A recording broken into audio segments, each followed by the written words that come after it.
Next topic మనకి mathematics లో గుణిజాలు కారణాంకాలు. అంటే మనకి సంఖ్యా వ్యవస్థలో ఇప్పటి వరకు ఎన్ని సంఖ్యలు ఉన్నాయి, ఆ సంఖ్య యొక్క లక్షణాలు ఏంటి, వాటి యొక్క ధర్మాలు ఏంటి అనేది ఇంతకుముందు మనం ప్రీవియస్ వీడియోలో నేర్చుకోవడం జరిగింది. ఇప్పుడు కారణాంకాలు గుణిజాలు అంటే ఏంటి, ఇంగ్లీష్ లో మనం గుణిజాలని మల్టిపుల్స్ అంటాం, కారణాంకాలని ఫ్యాక్టర్స్ అంటాం, దీన్ని మల్టిపుల్స్ అంటాం. అదేవిధంగా దీన్ని ఫ్యాక్టర్స్ అంటాం. ఇంగ్లీష్ లో గుణిజాలని మల్టిపుల్స్ అంటారు, దీన్ని ఫ్యాక్టర్స్ అంటారు. అసలు గుణిజాలు అంటే ఏంటి, కారణాంకాలు అంటే ఏంటి, అవి ఎన్ని రకాలుగా ఉన్నాయి ఇప్పుడు చూద్దాం. ఫస్ట్ టాపిక్ ఏంటంటే గుణిజాల గురించి నేను డిస్కస్ చేస్తున్నాను. గుణిజాలు ఇంగ్లీష్ లో ఏమంటారండి, మల్టిపుల్స్ అంటారు. మరి గుణిజాలు అనేవి ఎన్ని రకాలుగా ఉన్నాయంటే, గుణిజాలు అంటే ఏంటంటే ముందు డెఫినేషన్ చెప్తున్నాను. ఏదైనా ఒక సంఖ్య తీసుకున్నాను, సపోజ్ ఇప్పుడు 2 తీసుకున్నాను, 2 యొక్క గుణిజాలు రాస్తున్నాను. 2, 4, 6, 8, 10 అండ్ సో ఆన్. ఇవన్నీ కూడా 2 యొక్క గుణిజాలు, 2 యొక్క మల్టిపుల్స్ అంటాం. అంటే ఏంటి సార్, ఏదైనా ఒక సంఖ్యను తీసుకుంటే ఆ సంఖ్యను ఏ సంఖ్య అయితే నిశేషంగా భాగిస్తుందో, ఆ సంఖ్యను ఏ సంఖ్య అయితే నిశేషంగా భాగిస్తుందో అదే దాని యొక్క గుణిజాలు అవుతాయి. ఇప్పుడు చూడండి 4 అని చెప్పాను, 4కి గుణిజాలు ఏంటండి, సారీ 2 అని చెప్పాను, 2 గుణిజాలు ఏంటంటే 2, 4, 6, 8, 10. అంటే ఆ టేబుల్ మొత్తం చదివేస్తే సరిపోతుంది. ఇప్పుడు 3 యొక్క గుణిజాలు అంటే ఏమవుతాయండి అంటే 3, 6, 9, 12 అండ్ సో ఆన్. అంటే ఆ టేబుల్ మనం చదివేస్తే దాని యొక్క గుణిజాలు మొత్తం కూడా వచ్చేస్తాయి. అంటే ఇక్కడ వచ్చినటువంటి గుణిజాలు అన్నింటినీ కూడా ఈ సంఖ్య అనేది ఏం చేస్తుందంటే నిశేషంగా భాగిస్తుంది. అంటే శేషం అనేది 0 వచ్చే విధంగా భాగిస్తుంది. దాని యొక్క గుణిజాలన్నింటినీ కూడా మనం ఏ సంఖ్య గుణిజాలు రాస్తున్నామో ఆ గుణిజాలన్నింటినీ కూడా ఈ సంఖ్య ఏం చేస్తుందంటే నిశేషంగా భాగిస్తుంది. ఇవే మనకి గుణిజాలు. ఇప్పుడు క్వశ్చన్ ఏంటంటే హెచ్డి ఎగ్జామ్ వచ్చేసరికి ఒక చిన్న పాయింట్ అడుగుతున్నాడు. ఏంటి సార్ అంటే గుణిజాలు ఎన్ని ఉంటాయి, ఏదో ఒక సంఖ్య ఇస్తున్నాడు. సపోజ్ 2 అనే సంఖ్య ఇచ్చాను, 2 యొక్క గుణిజాలు ఎన్ని అని అడిగాను. 2 యొక్క గుణిజాలు ఎన్ని ఉంటాయి, 2కి గుణిజాలు ఎన్ని ఉంటాయి, మనం టేబుల్ రాసినప్పుడు 2 ఎక్కువ రాస్తున్నాం, 2, 4, 6, 8, 10 అండ్ సో ఆన్. మరి ఎన్ని ఉంటాయి అంటే ఎన్నైనా రాసుకోవచ్చు కదా, ఇక్కడ 10తో ఆగిపోవట్లేదు.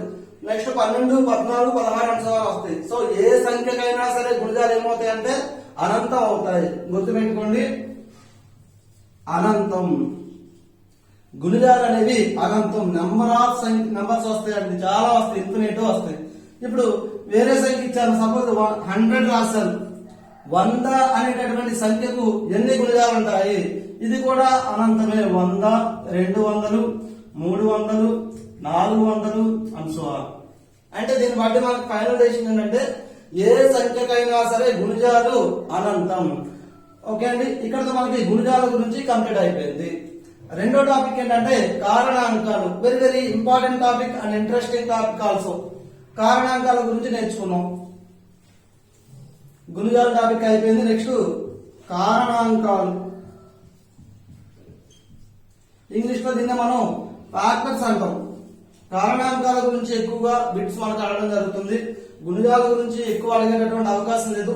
ఒకవేళ అడిగినా సరే ఈ ఒక్క ఏరియానే వాళ్ళు టచ్ చేస్తాడు. అంటే ఏ సంఖ్యకైనా ఎన్ని గుణిజాలు ఉంటాయి అనేటటువంటి పాయింట్ తప్ప దీంట్లో అడగడానికి ఏ అవకాశం లేదు. ఇంకా రెండో టాపిక్ ఏంటంటే కారణాంకాలు. దీంట్లో నంబర్ ఆఫ్ బిట్స్ ఫ్రేమ్ చేసే అవకాశం ఉంటుంది. టాపిక్ కూడా వెరీ ఇంట్రెస్ట్ గా ఉంటుంది, కొంచెం హార్డ్ గా కూడా ఉంటుంది. ఒకసారి చూద్దాం కారణాంకాలు అంటే ఏంటి. ఇప్పుడు నేను ఎగ్జాంపుల్ ద్వారా మీకు ఎక్స్ప్లెయిన్ చేస్తున్నాను. 12 అనేటటువంటి ఒక నెంబర్ తీసుకున్నాను.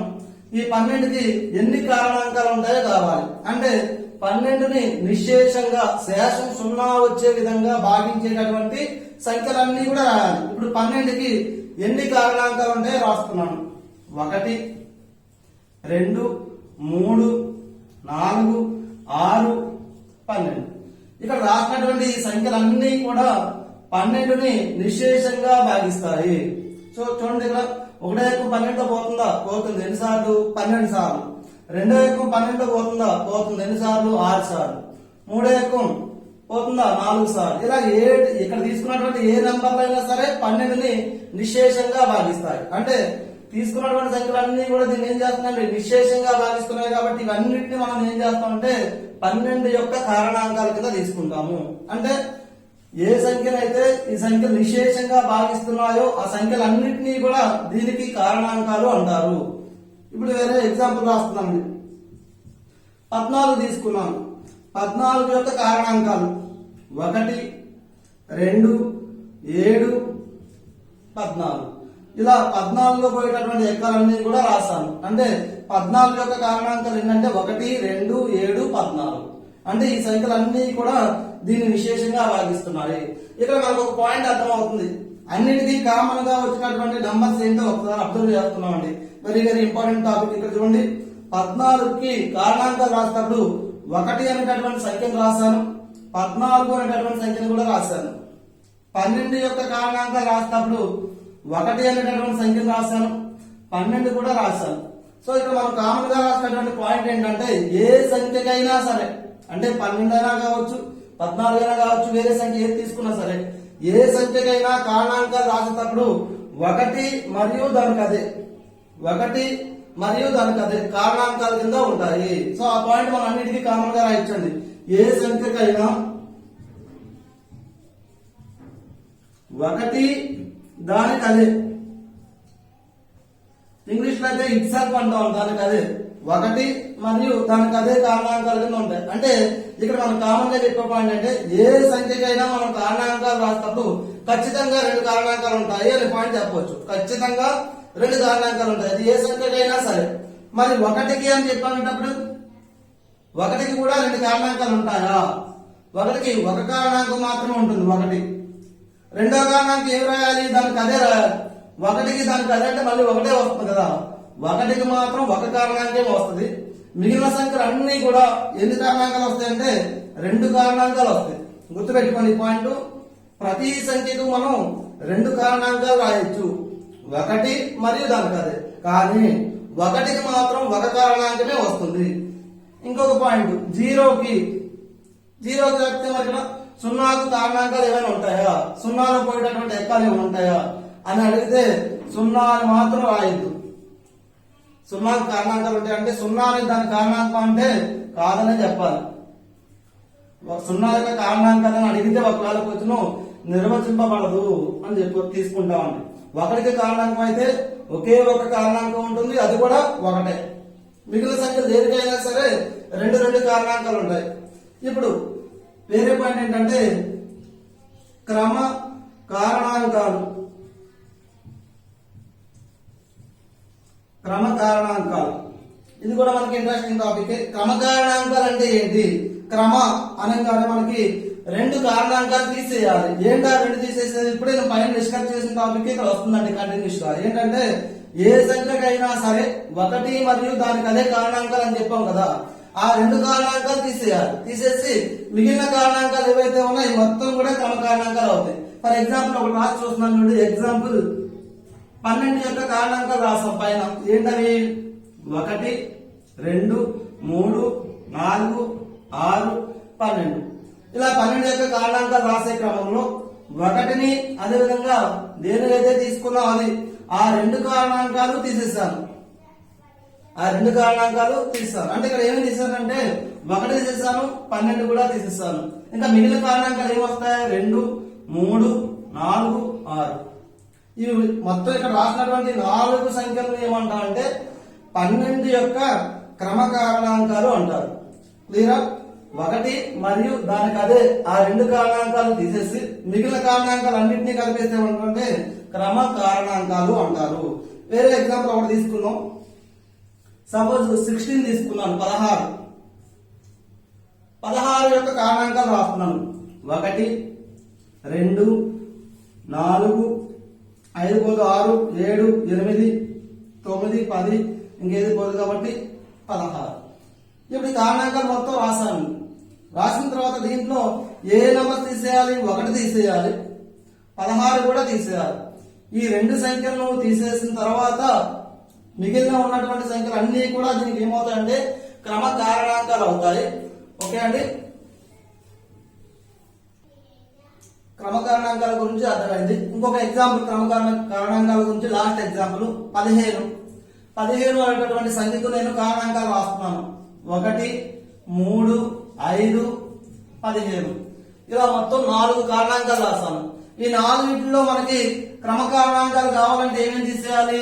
1ని తీసేయాలి, 15 కూడా తీసేయాలి. అప్పుడు మిగిలినటువంటి కారణాంకాలు ఏవైతే ఉన్నాయో అవి ఏమవుతాయంటే దీనికి క్రమ కారణాంకాలు అవుతాయి.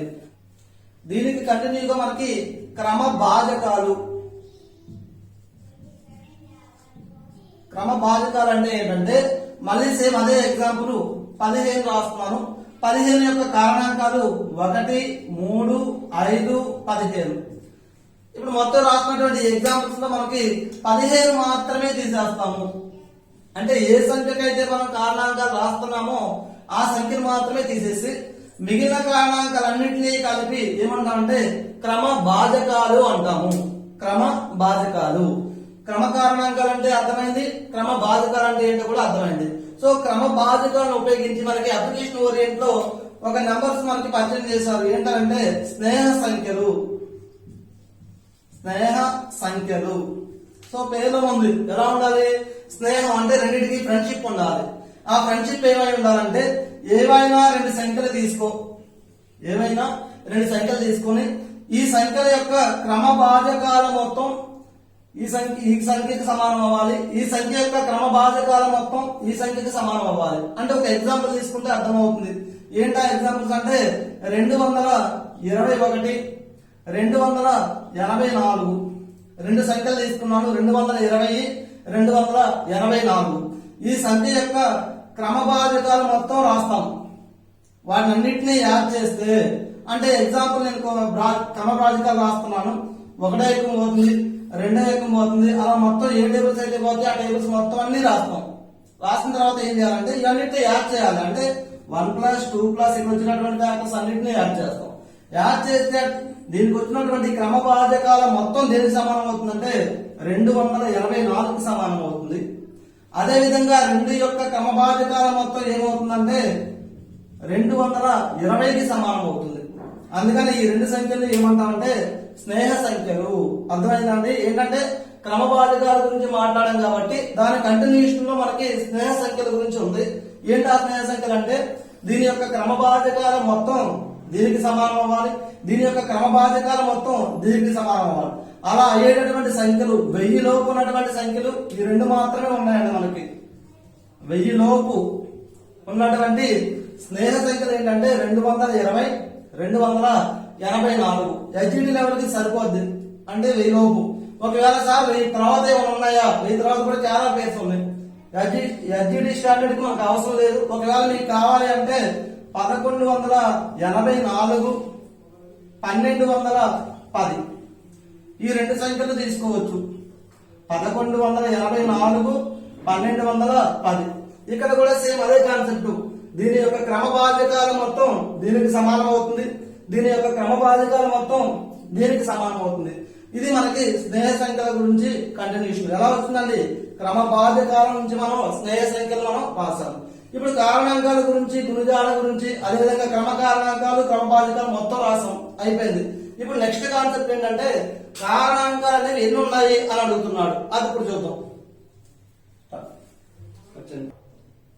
కారణాంకాల సంఖ్య అంటే ఏంటి అంటే ఏదైనా ఒక నెంబర్ ఇచ్చేసి దానికి ఎన్ని కారణాంకాలు ఉన్నాయని అడుగుతున్నాడు. ఫర్ ఎగ్జాంపుల్ నేను ఇక్కడ 12 అనేటటువంటి సంఖ్యని తీసుకున్నాను.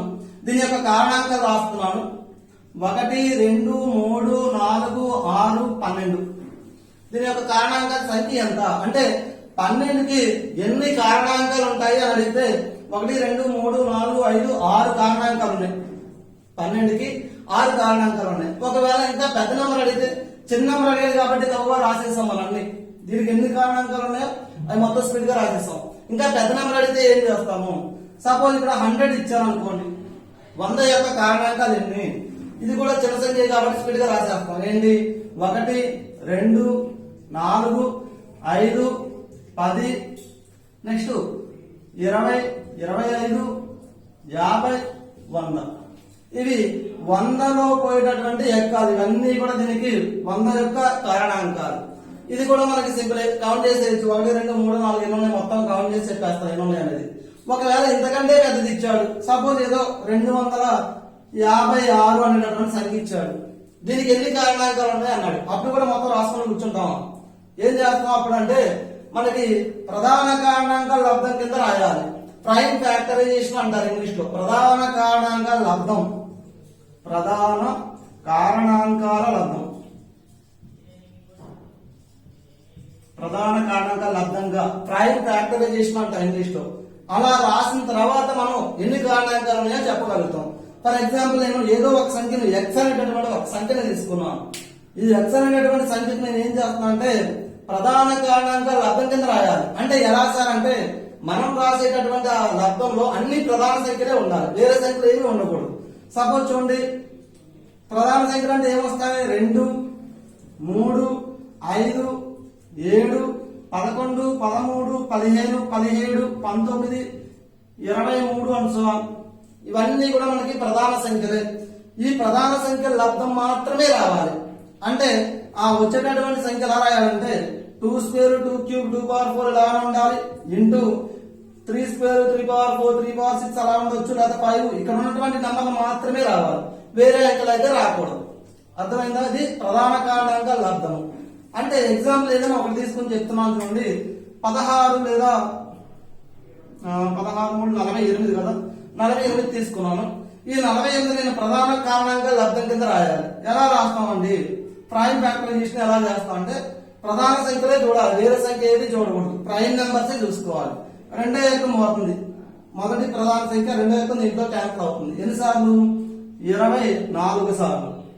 మళ్ళీ రెండో ఏకం అవుతుంది దీంట్లో ఎన్నిసార్లు? 12 సార్లు. మళ్ళీ రెండో ఏకం అవుతుంది ఎన్నిసార్లు? 6 సార్లు. మళ్ళీ రెండో ఏకం అవుతుంది 3 సార్లు. మరి మూడో రెండో ఏకం పోతుందా? పోదు. కానీ ఏ ఏకం పోతుంది? మూడో ఏకం పోతుంది ఎన్నిసార్లు? ఒక్కసారి. ఇప్పుడు ఇది మొత్తం ప్రాసెస్ లో మనకి ఏమవుతుందంటే 48 ఎలా రాసాను అంటే 1 2 3 4 2 power 4 ఇంటూ 3 power 1. ఇంక ఈ 1 రాయక్కర్లేదు, 1 అనేది ప్రధాన సంఖ్య కాదు కాబట్టి పక్కన పెట్టేసాం. ఒకవేళ రాసిన ఇబ్బంది లేదు 1 అని. ఇప్పుడు ప్రధాన సంఖ్య లబ్ధం కింద రాసిన తర్వాత ప్రధాన కారణాంకాల లబ్ధం అయిపోయిందండి. లబ్ధం అయిపోయిన తర్వాత నెక్స్ట్ స్టెప్ ఏంటంటే ఈ 48కి ఎన్ని కారణాంకాలు ఉంటాయో మనకు కావాలి. 48 యొక్క కారణాంకాల సంఖ్య అది క్వశ్చన్. ఎన్ని వస్తాయంటే ఈ యొక్క ఘాతాంకాలను మనం అబ్జర్వ్ చేస్తామండి. 2 యొక్క ఘాతాంకం ఎంత ఉంది? 4 ఉంది. 3 యొక్క ఘాతాంకము 1 ఉంది. ఇప్పుడు ఎన్ని కారణాంకాలు ఉంటాయి అన్నప్పుడు ఈ యొక్క ఘాతాంకాలకి 1 కలపాలి. 4కి 1 కలిపాము, ఇంటూ దీనికి కూడా 1 కలిపాము.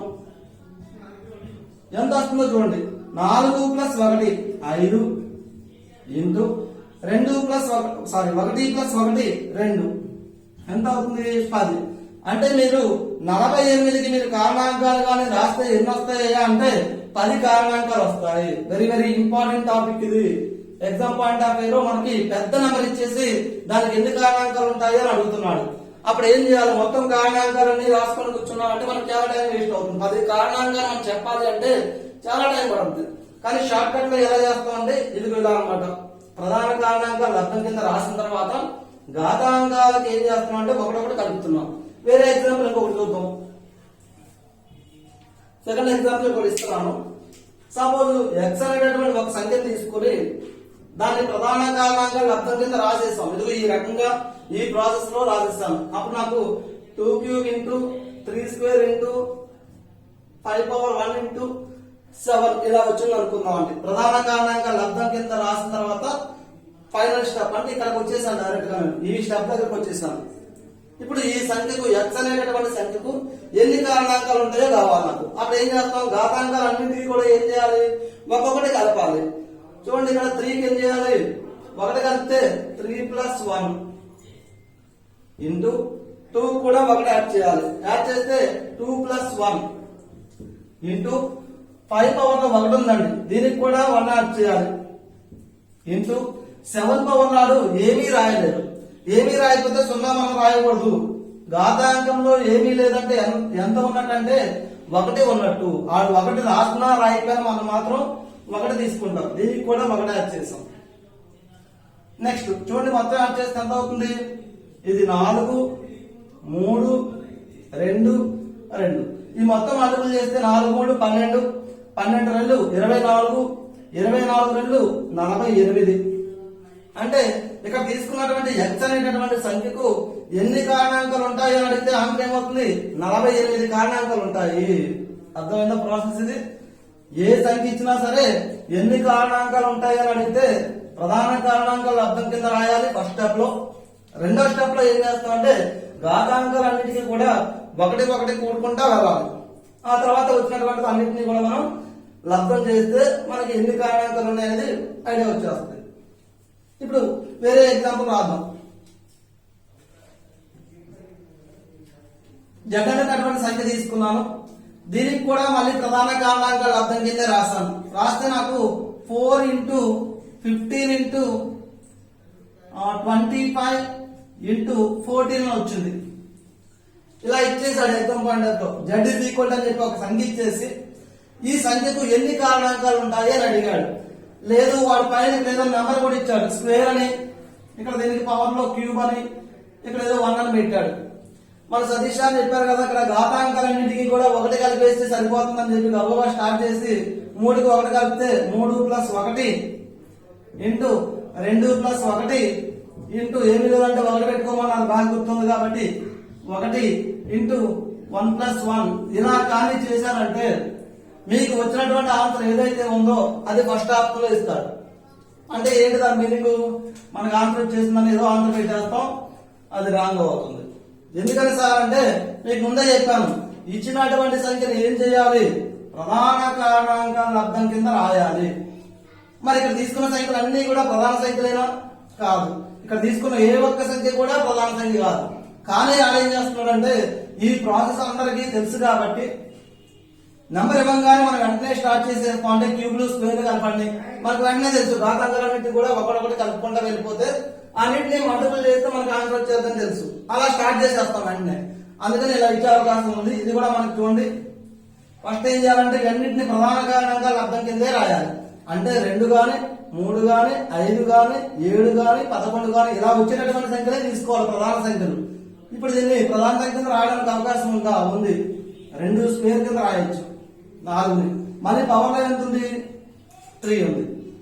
ఇంటూ 15 ఎలా రాయొచ్చు? 3 × 5 కింద రాయొచ్చు, 3 × 5 = 15. మళ్ళీ పవర్ లో ఏముంది? 2 ఉంది. ఇంటూ 25 ఎలా రాయొచ్చు? 5 స్క్వేర్ కింద రాయొచ్చు.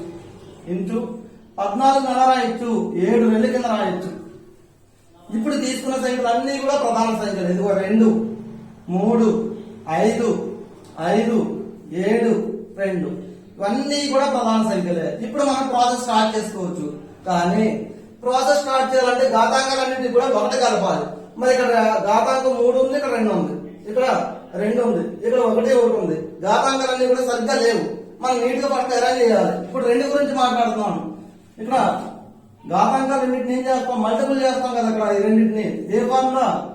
a power n whole to the power of m అని ఉంటే a power n into m అని రాస్తాం.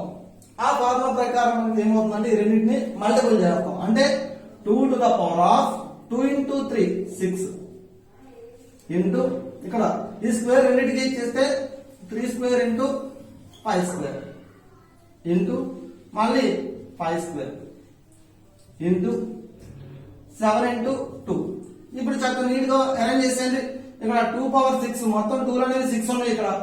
ఇక్కడ 1 ఉంది. మొత్తం యాడ్ చేస్తే ఎంత అవుతుందంటే 2 పవర్ 7 అవుతుంది. ఇంటూ 3 చూడండి, ఇక్కడ 3 2 ఉన్నాయి, ఇంకెక్కడన్నా కనిపిస్తున్నాయి? ఎక్కడ లేవు. సో 3 స్క్వేర్ ఇంటూ 5 ఇక్కడ 2 ఉన్నాయి, ఇక్కడ 2 ఉన్నాయి, మొత్తం 5 పవర్ 4 ఇంటూ 7 పవర్ 1.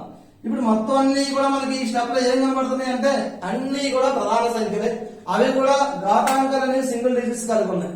ఇప్పుడు మనం ఫైనల్ స్టెప్ ఏం రాసుకోవచ్చు? ఘాతాంకాలన్నింటినీ కలిపేస్తే 7కి 1 కలపాలి. 7 + 1 ఇంటూ 2 + 1 ఇంటూ 4 + 1 ఇంటూ 1 + 1.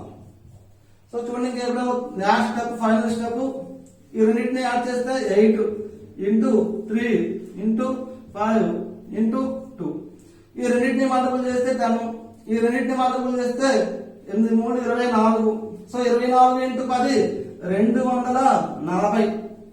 అంటే మనం తీసుకున్నటువంటి ఈ సంఖ్యకు జడ్ అనేటటువంటి సంఖ్యకు ఎన్ని కారణాంకాలు ఉంటాయి అంటే 240. సార్ మరి ఎగ్జామ్ పాయింట్ ఆఫ్ వ్యూలో ఈ స్టెప్లన్నీ రాసుకుంటూ కూర్చుంటామా అంటే కంపల్సరీగా రాయాల్సిందే. దీనికి వేరే షార్ట్ కట్ ఏమీ లేదు. ఇచ్చినటువంటి సంఖ్యను ప్రధాన సంఖ్య లబ్ధం కింద రాయడం అనేది మీకు ఇంత ప్రాసెస్ చేయకుండా ఫస్ట్ స్టెప్ నుంచి డైరెక్ట్ గా మనకి ఇచ్చినటువంటి ఈ సంఖ్య నుంచి డైరెక్ట్ గా మనం ఈ స్టెప్ రాసేయగలగాలి. రాసేయగలిగితే రెండో స్టెప్ లో మనకు ఆన్సర్ వచ్చేస్తుంది. ఈ షార్ట్ కట్ లో మనం చేస్తే ఏమవుతుందంటే మనకి ఏ సంఖ్య ఇచ్చినా సరే దానికి మనం ఎన్ని కారణాంకాలు ఉన్నాయి అనేటటువంటి విషయం అనేది చాలా ఈజీగా ఫైండ్ అవుట్ చేయగలుగుతాం. ఓకే అండి, నెక్స్ట్ వీడియోలో మళ్ళీ కారణాంకాల సంఖ్యలు ఎలా తెలుసుకోవాలి, అవి వేరే కారణాంకాలు ఎలా ఉన్నాయి నెక్స్ట్ వీడియోలో చూద్దాం.